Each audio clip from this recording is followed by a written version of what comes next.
मसला कश्मीर और दहशतगर्दी का कोई फौजी हल नहीं। पाकिस्तान जामे मुज़ाकरात पर यकीन रखता है। भारत ने हमेशा मुज़ाकरात से इनकार किया। जब मुज़ाकरात नहीं होंगे तो फिर कशीदगी में दिन ब दिन इजाफा होगा। हुकूमती सिफारती कमेटी के सरबराह बिलावल भुट्टो की ब्रसेल्स में प्रेस कॉन्फ्रेंस। कहा, कश्मीर समेत तस्फिया तलब मसाइल का हल मुज़ाकरात से ही मुमकिन है। दो एटमी ताकतें होने के बायस पाक भारत कशीदगी तेजी से बढ़ी। पाकिस्तान ने पहलगाम वाक़े पर शफाफ तहकीकात की पेशकश की।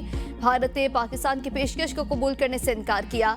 जंग किसी मसले का हल नहीं। भारत की पानी बंद करने की धमकी पाकिस्तान को इश्तियाल दिलाने की कोशिश है। पाकिस्तान मौसमियाती तब्दीली के चैलेंजेस से नबरदास्मा है। हमने अभिनंदन को वापस किया और वो एक सरेंडर था। आपको याद होगा इसी ऐवान में कांपे टांगे या टांगे कांपने की जो बात हुई, आपको भी टारगेट किया गया उसको। ये सारा तारीख है और हम उस तारीख पे उस वक्त भी शर्मिंदा हुए, आज भी शर्मिंदा है। अभिनंदन को वापस करना सरेंडर था। इस वक्त के वज़ीर-ए-आज़म और आर्मी चीफ ने मिलकर कौमी वकार को ठेस पहुंचाई। वज़ीर दिफा ख्वाजा आसिफ की कड़ी तनकीद। कौमी असम्बली में इज़हार ख्याल करते हुए कहा कि उस वक्त कहा गया हम जंग लड़ने के काबिल नहीं, तैयारे उड़ाने के लिए तेल नहीं है। ऐसा कहना कौमी हिम्मत को तौहीन थी और इस वक्त भी पाक-फ़ज़ाइया ने भारत को शिकस्त दी थी, मगर सियासी क़यादत ने कमजोरी दिखाई। अभिनंदन को वापस भेज दिया गया। ऑपरेशन बुनियानुल मरसूस के बाद दुनिया में पाकिस्तान का वकार बुलंद हुआ। हमने 5 गुना बड़े दुश्मन को मिट्टी में रोल दिया। तवील मुद्दत के बाद रियासत पर आवाम का एतमाद बहाल हुआ कि इनके मुहाफिज दलेर और बाहौसला है। सियासत का महवर एक शख्स को बना दिया गया, हुबुल वतनी नहीं, ये पीरी फकीरी नहीं कि आप गद्दी नशीन बन जाएं। नई लीडरशिप तैयार करें ताकि आपकी पार्टी जिंदा रहे। इलेक्शन को गुजरे 1.5 साल हो गया और एक ही राग बलापा जा रहा है। सारे राग बेसुरे हो गए हैं।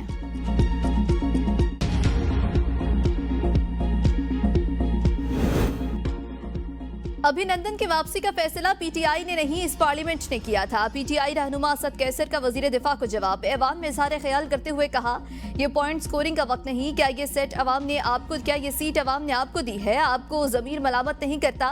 पूरे लाहौर में मुस्लिम लीग नून 2 सीटें जीती। बानी पीटीआई पाकिस्तान का सबसे मकबूल लीडर है। एक अनपढ़ बैठकर अपोजिशन लीडर की तकरीरों को काट रहा है। ख्वाजा साहब, आपने तो पूरी नस्ल तैयार की लेकिन कोई लीडर नहीं होगा। ईरान का साथ देना हमारा अखलाकी फर्ज है। हम अपने ईरानी भाइयों के साथ हैं। इसराइल फलस्तीन की नस्ल कुशी कर रहा है। इस वक्त हुकूमत की जिम्मेदारी है कि वो OIC इजलास बुलाने के लिए किरदार अदा करे। ईरान का इसराइल पर 5वां बड़ा हमला। ऑपरेशन वादा सादिक सोम के तहत 200 मिसाइल दाग दिए। इसराइली दारहुकूमत तल अवीब और मकबूजा बैतुल मक़दस धमाकों से लरज़ उठे। 4 इसराइली हलाक, 70 जख्मी, कई इमारतें तबाह, बेशतर मकामात पर आग भड़क उठी। इसराइली दिफाई निज़ाम ईरानी मिसाइलों को रोकने में नाकाम रहा। सायरन बजने के बाद शहरियों की बड़ी तादाद बंकरों में महसूर। तल अवीब में भगदड़ के दौरान दर्जनों इसराइली जख्मी। ईरान के इसराइली जौहरी तहकीक के मरकज और वजारत दिफा की इमारत को निशाना बनाने का दावा। अमरीकी मीडिया के मुताबिक ईरान ने तल अवीब में किरा कॉम्प्लेक्स को निशाना बनाया। किरा कॉम्प्लेक्स इसराइल का मरकजी फौजी हेडक्वार्टर है, जिसे अमरीकी पेंटागन के बराबर समझा जाता है। 2 इसराइली तैयारे मार गिराने और खातून पायलट को गिरफ्तार करने का भी दावा। इसराइल की तरदीद। इसराइल के खिलाफ जवाबी कार्रवाई पर ईरान में जश्न का समा। शहरी सड़कों पर निकल आए। फौज के हक में नारेबाजी।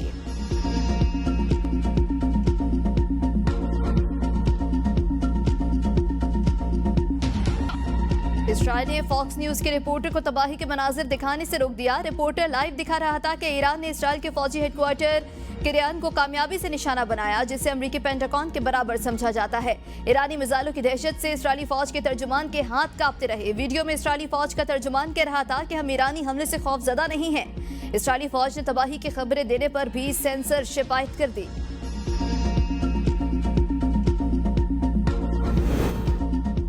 ईरान की ज्यादातर मिसाइलों को फजा में ही तबाह कर दिया। इसराइली वज़ीर-ए-आज़म नेतन्याहू का दावा। कहा, ईरान को मालूम नहीं है इन्हें किस चीज से निशाना बनाया जाएगा। तारीख की बड़ी फौजी कार्रवाई राइजिंग लाइन में मसरूफ है। मजीद कुछ आने वाला है। ईरान के खिलाफ कार्रवाई का मकसद जौहरी और बैलिस्टिक मिसाइल का खतरा नाकाम बनाना है। इसराइली फौज ने ईरान के आला फौजी कमांडर्स और एटमी साइंसदानों को खत्म कर दिया। ईरानी अवाम अपनी हुकूमत के खिलाफ आवाज बुलंद करें। मैं और इसराइली कौम ईरानी अवाम के साथ हैं। इसराइली वज़ीर दिफा ने ईरानी हमले को रेड लाइन क्रॉस करने के मुतरादिफ करार देते हुए कहा है कि ईरान को इस जहरियत की भारी कीमत चुकाना पड़ेगी।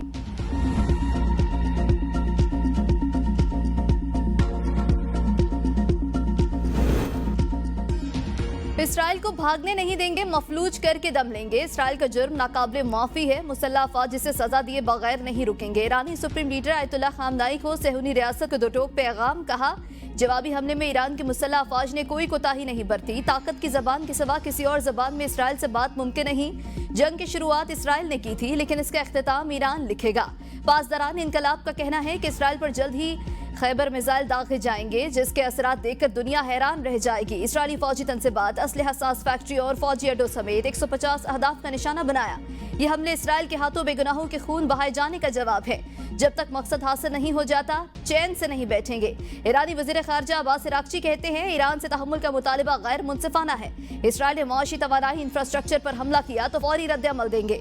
ईरानी सीनियर हुकाम ने कहा, हमारा इंतकाम अभी शुरू हुआ है। इसराइल में कोई भी जगह महफूज नहीं होगी। हमारा इंतकाम बहुत तकलीफ दे होगा। ईरान ने इसराइली हमले के बाद अमरीका के साथ जौहरी मुज़ाकरात को बेमानी करार दे दिया।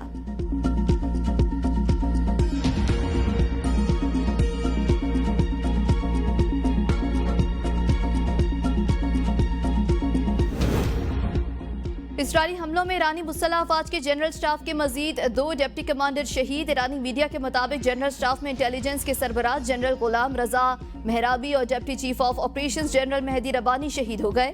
ईरान के शहर यज़्द में 5 अफराद इसराइल के साथ ताउन के इल्जाम में गिरफ्तार। ईरान के मगरबी शहर असदाबाद में मिसाइल साइट पर इसराइली हमले में 2 अफराद शहीद। सेहूनी फोर्सेस का तबरेज रिफाइनरी के करीब हमला। इसराइली फौज का कहना है कि इसराइली लड़ाका तैयारे तेहरान में हदफ पर हमले दोबारा शुरू करने के लिए तैयार है।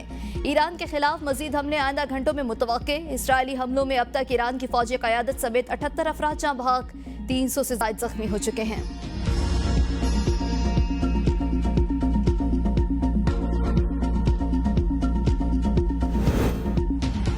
ईरान को अपने दिफा का पूरा हक हासिल है। अक़वाम मुत्तहिदा में पाकिस्तानी मंदूब का 2 टोक बयान। सलामती काउंसिल इजलास से खिताब में आसिम इफ्तिखार ने कहा, इसराइल बैनुल अक़वामी क़वानीन और अक़वाम मुत्तहिदा के चार्टर की संगीन खिलाफ वर्जियाँ कर रहा है।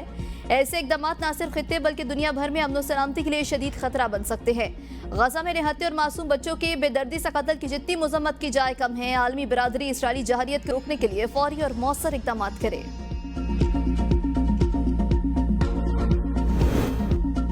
अमरीकी सदर ट्रंप का ईरान पर मजीद बड़े हमलों का इंदिया। कहा, वक्त खत्म हो रहा है। ईरान को पहले भी मुआहदा करने का मौका दिया गया था। मुज़ाकरात करीब तक पहुंचे मगर हतमी मुआहदा न हो सका। ईरान को अब भी मुआहदे की तरफ आना चाहिए, इससे पहले कि कुछ बाकी न बचे। ईरान के सख्त गिर ओहदेदारों ने बहादुरी से बात की, लेकिन वो नहीं जानते थे कि उनके साथ क्या होने वाला है। अब वो तमाम सख्त गिर अनासिर मारे जा चुके। आइंदा मजीद खतरनाक कार्रवाइयां मुतवक्के हैं। अमरीका दुनिया में सबसे महलिक हथियार बनाता है और इसराइल इन हथियारों का माहिर सारिफ है। अमरीकी सदर के आलमी रहनुमाओं से राबते। सऊदी वली अहद को टेलीफोनिक। दोनों रहनुमाओं को मशरिक़ वस्ता में कशीदगी कम करने पर इत्तफाक। ट्रंप का बरतानवी वज़ीर आज़म से राबता। के स्टार्मर का ईरानी एटमी प्रोग्राम पर इज़हार तशवीश। अमीर कतर का अमरीकी सदर से राबता।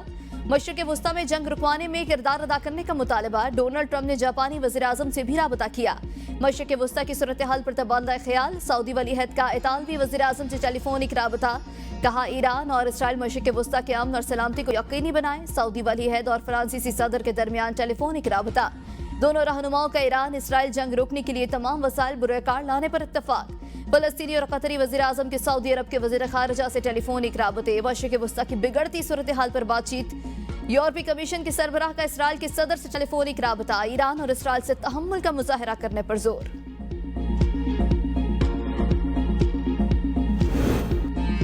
रूस के सदर पुतिन की ईरान और इसराइल को तनाज़ा हल करने के लिए सालिसी की पेशकश। रूसी सदर का ईरानी सदर मसूद पज़ेशिकियान और इसराइली वज़ीर आज़म से टेलीफोनिक राब्ता। पुतिन के इसराइली इक़दाम की शदीद अल्फाज में मज़म्मत। ईरानी सदर ने रूसी हमअनसब से कहा कि ईरान इसराइली जहरियत का मुंह तोड़ जवाब देगा। रूस ने इसराइली हमले को यूएन चार्टर और आलमी कवानीन के खिलाफ वर्जी करार दे दिया। ईरान पर इसराइली जहारियत काबिल मजम्मत। मुस्लिम दुनिया मुत्तहिद न हुई तो सबकी बारी आएगी। इस नाजुक सूरत हाल में OIC का इजलास बुलाया जाए। वज़ीर दिफा ख्वाजा आसिफ की कौमी असम्बली में तजवीज़। कहा, इसराइल ने यमन, ईरान और फलस्तीन को टारगेट बनाया हुआ है। इस्लामी दुनिया में इसके खिलाफ इस तरह आवाज़ नहीं उठ रही जिस तरह बाकी दुनिया में उठ रही है। गैर मुस्लिमों के ज़मीर जाग रहे हैं, लेकिन मुसलमानों के ज़मीर सोए हैं। इस वक्त लाजिम है कि कुछ इक़दाम किए जाएं।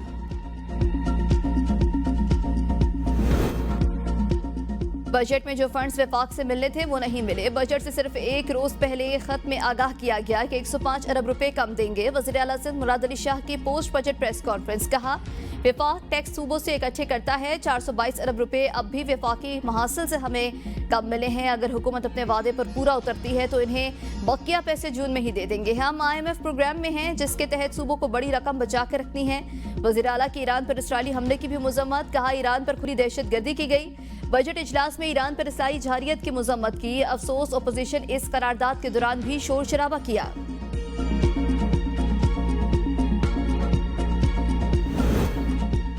विफाक से NFC अवार्ड में हमें 90 अरब रुपए कम मिले। आइंदा माली साल के लिए 547 अरब तरक्याती बजट रखा है।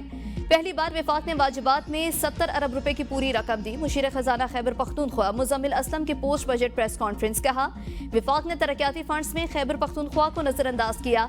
सूबाई हुकूमत का ये साल तारीखी था। लोग कहते थे सेहत कार्ड खोल तो दिया, चलाओगे कैसे? हमने सिर्फ आगे की तरफ देखा, ये नहीं कहा कौन क्या करेगा। हमारा रेवेन्यू इस साल सबसे ज्यादा रहा है। आइंदा माली साल के लिए 129 अरब रुपए टैक्स कलेक्शन का हदफ रखा है। गवर्नर खैबर पख्तूनख्वा फैसल करीम कुंडी कहते हैं विफाक के साथ फंड्स के लिए जरूर लड़ेंगे मगर इन लोगों को नहीं देंगे जिन्होंने फंड्स के साथ लूट पार की। वज़ीर आज़म ने सूबाई हुकूमत से पूछा है कि 700 अरब रुपए दिए थे वो कहां खर्च हुए। सूबे में गंदम, चीनी, सोलर पैनल और अस्पतालों से मुतालिक स्कैंडल सामने आ रहे हैं। सिर्फ 50 अरब रुपए का स्कैंडल देर के इलाके में सामने आया।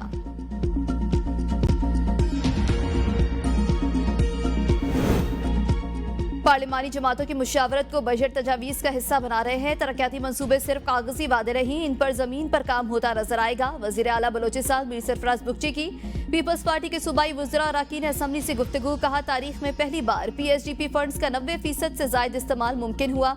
बलोचिस्तान में बैनुल जमाती हम आहंगी और सियासी इत्तफाक राय का माहौल पैदा कर रहे हैं। बलोचिस्तान का बजट 17 जून को पेश किया जाएगा। अपोजिशन से मुशावरत जारी है। तर्जुमान बलोचिस्तान हुकूमत शाहिद रिंद की मीडिया से गुफ्तगू, कहा बजट में नौजवानों के लिए नए प्रोग्राम ला रहे हैं, अवाम को ट्रांसपोर्ट की सहूलियात फराहम करेंगे। सूबे में लॉ एंड ऑर्डर की सूरत हाल इतनी अच्छी नहीं जितनी होनी चाहिए। बलोचिस्तान को गुज़श्ता 2 अशरों से दहशतगर्दी का सामना है। कोयटा से कशलाक तक पीपल्स ट्रेन सर्विस चलाई जाएगी। रेलवे स्टेशन को भी अपग्रेड किया जाएगा। मईशत टैक्सों के बोझ तले दब गई। बजट में अब भी टैक्सों की भरमार है। फारूक सत्तार का कौमी असम्बली में इज़हार ख्याल, कहा एक तरफ आप रिफॉर्म्स की बात कर रहे हैं, दूसरी तरफ लोगों को हिरासा कर रहे हैं। हमें मुआशी तौर पर आज़ाद खुद मुख्तार होना है। बड़े जमींदारों को भी अपनी आमदनी पर टैक्स देना चाहिए। नवीद कमर ने कहा EV और सोलर पर भी टैक्स लगा दिया, ऐसे तो मुल्क नहीं चलेगा। ग्रिड महंगा करते जाएंगे तो लोग आपसे शिफ्ट हो जाएंगे। आपके पास तो हर चीज का बहाना IMF होता है। फाइनेंस बिल में बिजनेस कम्युनिटी की गिरफ्तारी के हकामात पर पाकिस्तान बिजनेस फोरम का सख्त रद्द-ए-अमल। वज़ीर आज़म को खत लिखकर मुतनाज़ा सेक्शन पर नजरसानी का मुतालबा, कहा बिजनेस कम्युनिटी मुल्क के लिए हर किस्म का टैक्स देगी लेकिन अपनी तौहीन बर्दाश्त नहीं करेगी। बजट पास होने से पहले मकामी कपास पर हर तरह का GST खत्म किया जाए।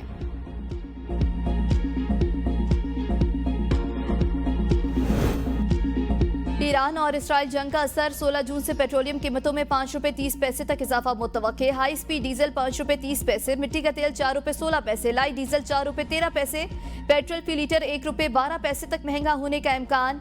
ओगरा कल समरी हुकूमत को भिजवाएगी। चीफ जस्टिस लाहौर हाईकोर्ट के 150 साल तारीख में पहली बार सरकारी अखराजात में बड़े पैमाने पर कमी लाने का फैसला।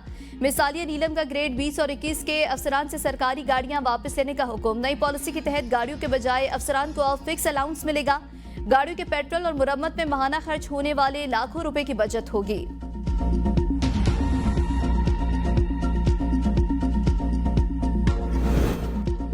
महफूज खून की मुंतकली से सालाना लाखों जानें बचाई जा रही हैं। रजाकाराना तौर पर ब्लड डोनेशन करने वाले किसी एक फर्द या खानदान नहीं बल्कि पूरे मुआशरे के मोहसिन हैं। वज़ीर आला पंजाब मरीन नवाज के इंटरनेशनल ब्लड डोनर्स डे पर पैगाम, कहा पंजाब को पाकिस्तान का पहला बाकायदा वर्चुअल ब्लड बैंक कायम करने का एजाज हासिल है। खून का हर कतरा कीमती है जो किसी जरूरतमंद के लिए जिंदगी का पैगाम बन सकता है। बाजोर से रुकने कौमी असम्बली और मोमने खसूसी वज़ीर आज़म मुबारक ज़ेब खान के घर पर रॉकेट हमला। वज़ीर आज़म की मुज़म्मत, वाक़े की फौरी तहकीकात और हमला आवरों को गिरफ्तार करने की हिदायत।